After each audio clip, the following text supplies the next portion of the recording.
It looks like 2019 is shaping up to be quite the year for the economy and for the stock market.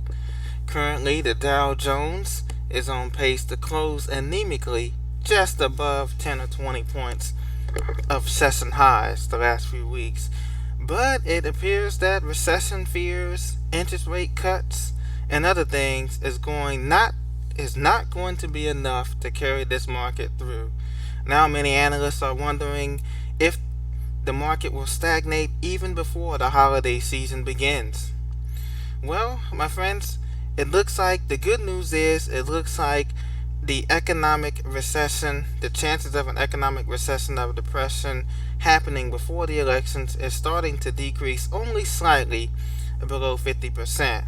However, this is good news because it gives us more time to prepare.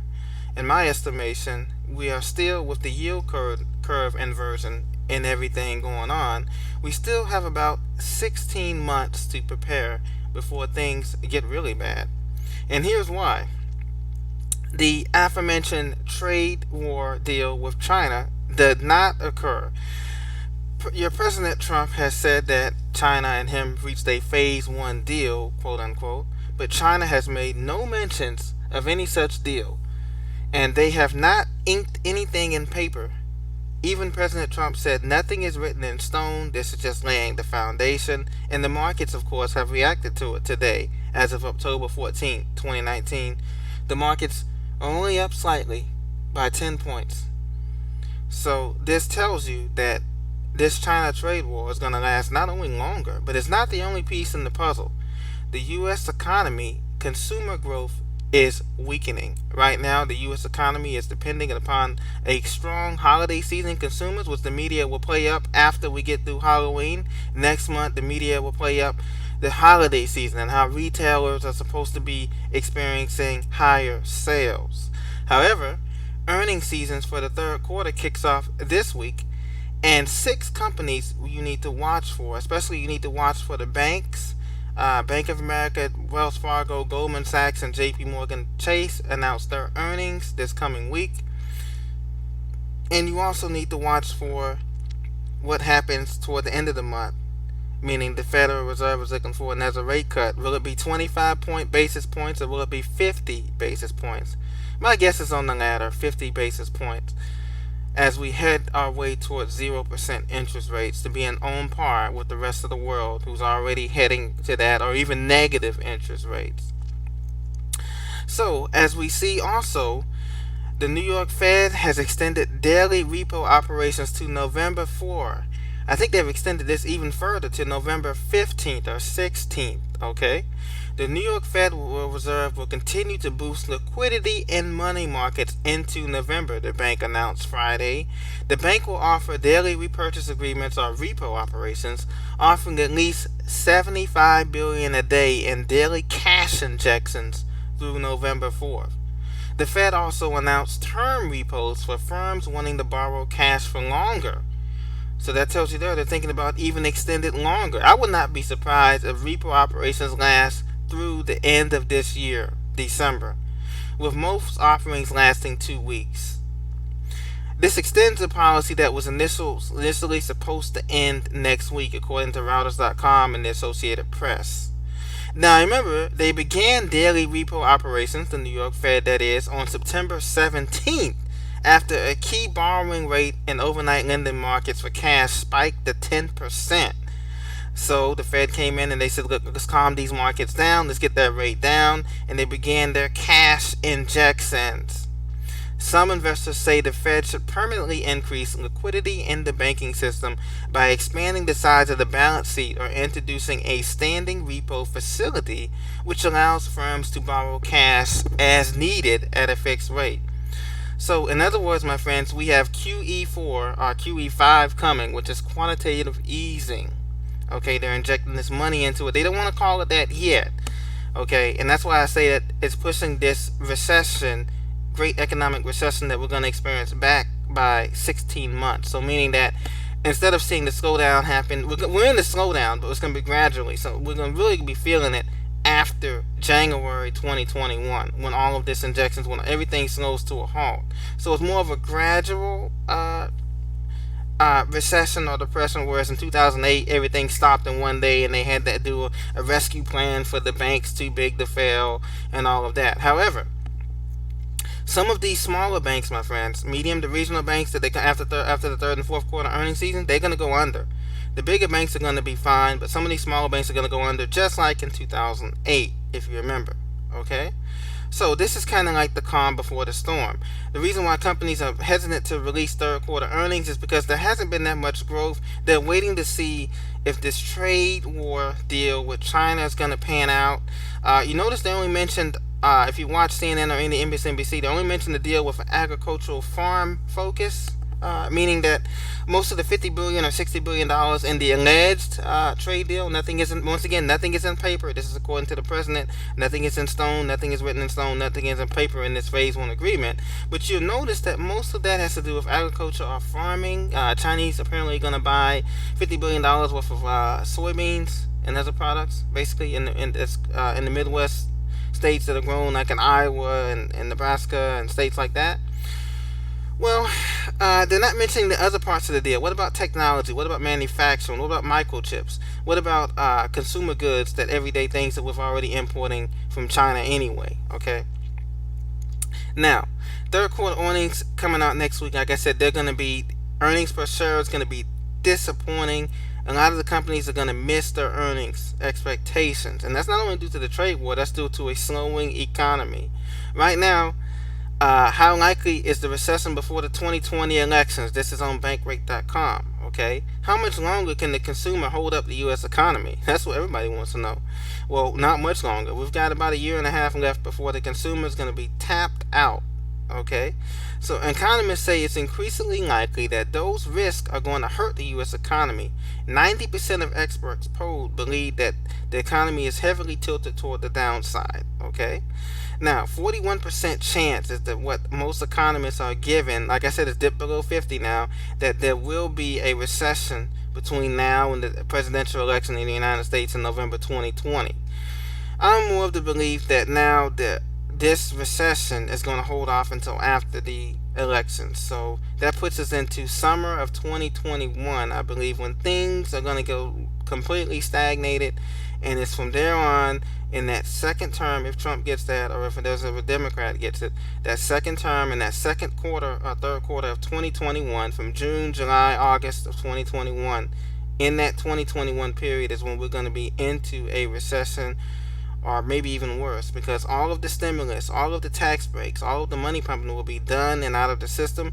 We'll be seeing, we're already going to be seeing banks closing, retail brick and mortar closing, a lot of consolidation, a lot of mergers between a lot of these new startup companies. A lot of these new IPO companies are going to go under. You're going to see companies like WeWork, Peloton, Bed Bath & Beyond. A lot of these consumer companies are going to be gone. They're going to either merge or go under. We may even see a deal between Macy's and Amazon, or Amazon and JCPenney's, or Amazon and Macy's. They're either going to get bought up by Amazon or a company of that nature, or they're going to just die, cease to exist, because the stock prices are already low. They're being de-dollarized. The Fed is going to continue to pump money in this system because they've already said they're going to do whatever it takes to extend the expansion. But the problem is, the business cycle, most business cycles only last 9 or 10 years. We're already at the 10th year now, and we have massive debt and a liquidity problem, a money market problem, that the banks don't have enough money on hand. So that only leads to one solution, and that is a downturn. So China has nothing to lose by waiting out with this president. They don't have nothing to lose. They're the number one manufacturing center in the world right now. America's not the only game in town. Like I said, they manufacture things to South America.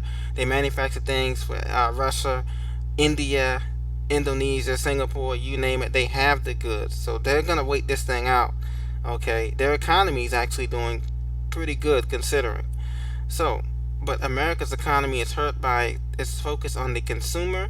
The consumer is tapped out. There is no more money. Credit is, the thing is, and that's going to give another reason why, because credit is going to become tightening. Credit is going to become tightening here in America beginning summer of next year. Credit will be tightening, and that is going to hurt the American consumer's discretionary income as if it's already hurt, not already hurting. And so inflation will not be an issue. Deflation will be an issue. Falling home prices, you can expect that as early as this coming year. By January, February 2020 in the winter season, there's going to be falling home prices in all sectors, particularly in the Northeast and out west in California, Arizona, and in the Southeast, Florida, Georgia, Tennessee. Falling house prices are going to be a big concern for the housing market come January 2020. There may be some deals for some. I wouldn't personally get into a market unless it's a multifamily type of deal. If you're buying for multifamily, but single family homes, I will not get into that type of investment right now. Hold off. The deals are coming because when we go into the deflationary recession in 2021, summer of 2021. That's when you want to try to think about getting back into these markets because that's where the deals are going to be coming. The sales are coming. So just hold off until then. Save your dollars and cents. Make smart investments and get on the defensive because you're going to need cash is going to be king when there's already the banks are experiencing liquidity problems, but when the average consumer, the average American, is going to have liquidity cash problems when credit begins to tighten, and that could be as early as June 2020. Okay, so it's not going to happen now. We still have a lot more time. We have time. That's the good news about all these talks and everything that's going on around the world is that it's giving us time to prepare. The dollar's still strong now. We having more opportunities to prepare during these calm times. Okay, while we still can get money out the banks, while we still can get a loan, while things are still calm. So prepare now, and like I said, this is going to give us more time for when things tighten up, when credit tightens up for the consumer. And because right now, if you listen to any channel on NBC, Fox News, CNN, they all say that the American economy is dependent upon the consumer. Well, what happens when the consumer doesn't have any money to spend on these goods and services? Well, obviously there's going to be a downturn. That is the last leg left for this economy. Okay, so right now rates are low and they're encouraging people to borrow money and all of that, debt. But eventually you need to be bringing in money too. Okay, and so wages haven't been growing, as we know, for the last 20 years. As I said in my last video, wages hadn't been growing at a real pace since 1970. Okay, that's verified for both millennials, Gen Xers, baby boomers. So, hey, if wages are not growing, it's not even keeping up with inflation. The Fed says inflation's at 2%, but it's really at 5%, 5 or 6%. So you tell me, there's a big deficit. Your earning power hasn't increased. Okay, so it's just on paper that your earning power has increased. It hasn't increased in your everyday life. When you look at groceries, when you look at utilities, when you look at food prices, like I said, utilities, gas prices, especially in some states, things are not looking good. And they even have said things are not looking good, but they're holding out because the consumer is the last leg for this economy. So once the consumer is tapped out, like I said, it's going to take another year and a half for the consumer to be completely tapped out, and there's no more money to be made on any of these markets. In 2021, the summer of 2021, they're going to finally admit that, look, we're in a recession. Interest rates are at negative or zero by that time, and things will not be growing. It'll just be a stagflation. And then we'll go into a deflationary depression where all the prices will fall in all sectors, in homes and cars, manufacturing, everything. All the prices are going to fall, and these asset bubbles are going to pop. And then other countries who have got cash and who have saved their money are going to come in and buy up all this stuff. Or the rich people are going to come up, the super ultra billionaires are going to come up and just buy up all this stuff, and we're going to end up in a state worse than we are before. So, continue to prepare, continue to save and then make quality investments, because the recession, the Great Recession, is still coming. It's still coming. It's just going to be delayed until 2021, which is not far off anyway, because we're going into 2020 now. Continue to prepare and continue to prepare for a downturn, because it's coming either way, regardless of a trade war, regardless of a black swan event. What goes up must come down. That's just the law of physics. Okay, we've been in expansionary territory the last 9 or 10 years. There's not much more expansion it can go. People have said the Dow can reach 30,000. It has not. Once it reaches 30,000, that's it, folks. The game is over. So it may not even reach that. It may be 29,000 and the game is over. You see what I'm saying? But you can see now that it's almost maxed out. Okay, right now at 27,000, barely. It's not even at 27,000. It's at 26,700 right now. Okay, so the game is over. But the game is not going to be over for those who prepared, those who stocked on real assets like gold, silver, beans, medicine, food, even cryptos as well. Even though I advise less than 10 to 5% of your portfolio in cryptos. But it is important because in some countries, in Venezuela and other countries, they have even resorted to that. If at least you can get some real value out of that as a store of value. Okay, so get prepared, stay prepared, my friends, and I'll see you for the next episode on the 2020 Economic Survival Recession Guide.